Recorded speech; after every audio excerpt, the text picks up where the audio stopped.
మెదక్ జిల్లాలోని రేగోడ్ మండలానికి సంబంధించిన జగిర్యాల కొండాపూర్ గ్రామానికి సంబంధించినటువంటి సభ్యులము.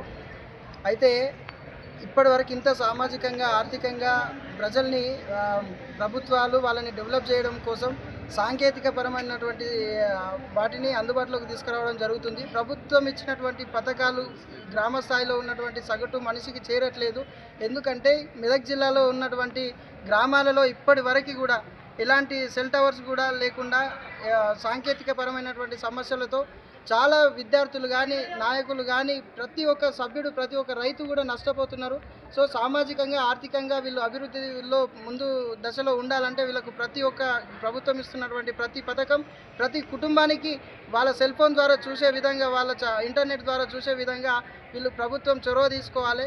ఇప్పటికే ప్రభుత్వ సంస్థలను అన్నింటినీ ధ్వంసం చేస్తున్నారు. ప్రైవేట్ ఇప్పటివరకు బిఎస్ఎన్ఎల్ అనే విషయం కూడా ఎవరికి తెలియదు. ప్రభుత్వ సంస్థల్ని ధ్వంసం చేస్తూ ప్రైవేటు పెట్టుబడిదారులకు మద్దతు ఇస్తున్నటువంటి కేంద్ర ప్రభుత్వం నరేంద్ర మోడీ గారి ప్రభుత్వం బిఎస్ఎన్ఎల్ సంస్థని మొత్తం బొంద పెట్టేసింది. ఇప్పటికీ ప్రజలు ఎటువంటి సామాజిక పరమైనటువంటి సమాచారాన్ని కమ్యూనికేషన్ని అందుకోలేకపోతున్నారు.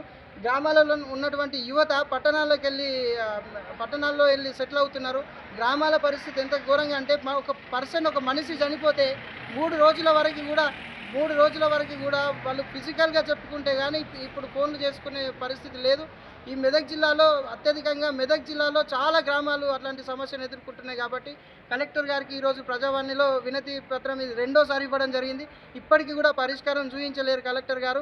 ఖచ్చితంగా ఇది ఇంకా ఒక వారం రోజులు చూస్తాం, తర్వాత ప్రజా దర్బార్కి వెళ్తాం. ఖచ్చితంగా ఈ కేంద్ర ప్రభుత్వం కానీ రాష్ట్ర ప్రభుత్వం కానీ ప్రజలకు కావాల్సినటువంటి సమాచారాన్ని ఇవ్వలేని పరిస్థితిలో, అంత దయనీయమైన పరిస్థితిలో ఉన్నది. ఇంకా ప్రజల్ని అభివృద్ధి దశలో ఎప్పుడు చేస్తారని చెప్పి నేను క్వశ్చన్ చేస్తున్నా. దయచేసి ఈ వారం రోజులలో మాకు ఈ సమస్యను పరిష్కరించి మా యొక్క యువతని, మా గ్రామాల్లో చదువుకున్నటువంటి విద్యార్థులని, మా గ్రామాల్లో ఉన్నటువంటి వ్యవసాయదారుల్ని అందరినీ కూడా ఈ ప్రభుత్వ పథకాలు ఈ టెలికమ్యూనికేషన్ ద్వారా చెంది వాళ్ళకు ఇంటర్నెట్ సదుపాయాలు కలిగించి వాళ్ళకు సమాచారాన్ని ఇస్తే వాళ్ళంతా అభివృద్ధి దశలోకి వస్తారని చెప్పి కోరుకుంటూ, మేము ఖచ్చితంగా మళ్ళీ ఈ కనుక సమస్య జరగకపోతే ఖచ్చితంగా ప్రజావాణికి వెళ్ళడం జరుగుతుంది.